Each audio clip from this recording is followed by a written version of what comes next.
Enfin, c'est la lecture que vous en faites, je pense, m'interpelle parce que si on doit parler de l'unité de notre pays, Emmanuel Macron est aujourd'hui responsable de ces fractures et de nombreuses de ces fractures. La parole au peuple. Donc, précisément, il a donné la parole et vous savez ce que le peuple a dit, qu'il en avait assez de la politique d'Emmanuel Macron et a mis en tête le nouveau Front populaire. Et depuis plusieurs semaines, sans majorité absolue. Certes, mais vous savez, la démocratie et les institutions veulent que ce soit les forces arrivées en tête qui puissent déterminer c'est le président qui décide, il propose.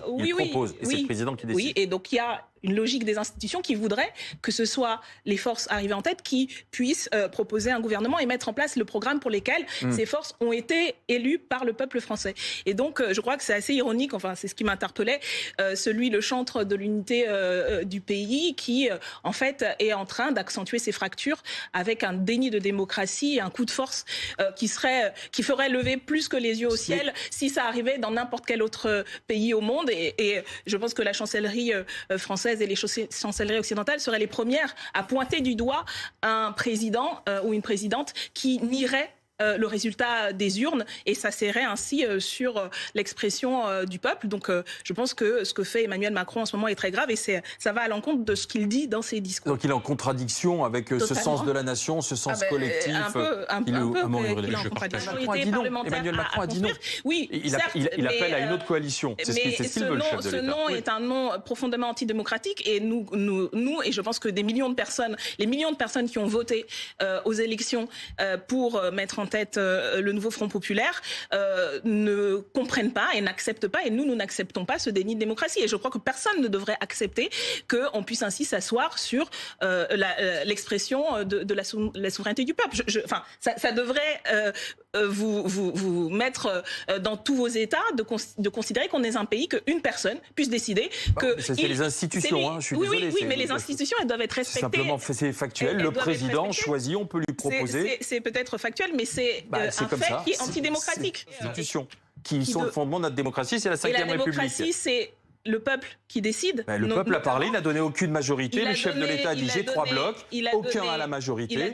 Avec les macronistes, vous avez gagné le nouveau Front populaire aussi. Non. Ben si, il y a eu un bloc tout sauf le RN. Il y a eu des désistements. Excusez-moi, au premier tour et au deuxième tour, il y a eu une force politique qui est arrivée en tête et Emmanuel Macron, vous vous rappelez bien que Emmanuel Macron, avant le résultat des élections, avait prévu et espérait presque que le Rassemblement national arrive en tête. Il y avait plein de scénarios justement et tout le monde parlait du futur gouvernement, etc. Personne n'évoquait. Il était évoqué par ailleurs des majorités relatives ou des majorités absolues du Rassemblement national, mais à aucun moment dans ce que disait Emmanuel Macron, il ne remettait en cause le fait qu'il y aurait un gouvernement si le RN arrivait en tête. Pourquoi est-ce que c'est différent pour le nouveau Front populaire? Dites-moi. Pourquoi est-ce que quand l'hypothèse que le Rassemblement national soit en tête, relativement ou majoritairement, absolument, ne posait pas de problème pour lui céder le pouvoir, mais quand c'est le nouveau Front populaire, la preuve, c'est que ça a été tout sauf le RN dans l'entre-deux tours. C'est le peuple qui a décidé que le RN ne serait pas en tête. Et en démocratie, on respecte la voix populaire. En tout cas, notre conception, c'est celle-là. Il n'y a évidemment aucun... Je vais juste rappeler quelques faits. Personne n'a remis en cause la légitimité de Renaissance quand, en 2022, ils sont arrivés en tête de l'élection avec une majorité relative. Quand présidentielle, pas seulement Renaissance, avec 250. Soit, mais c'était relatif. 250. C'était relatif. Les termes, vous voulez les faits sont ceux-là. Donc, personne n'a remis en cause l'hypothèse que le RN soit en tête avec une majorité relative ou absolue. Il se trouve que quand c'est la nouveau Front populaire, il y a un barrage et on voit un arc de forces réactionnaires assez conséquent qui refuse d'accepter le résultat de la démocratie. C'est à noter et je pense que beaucoup de gens s'en rappelleront. Par ailleurs, l'arc de force réactionnaire, il est au pouvoir, c'est ça, ce sont tous les autres députés ou c'est nous que vous désignez? Nous avons...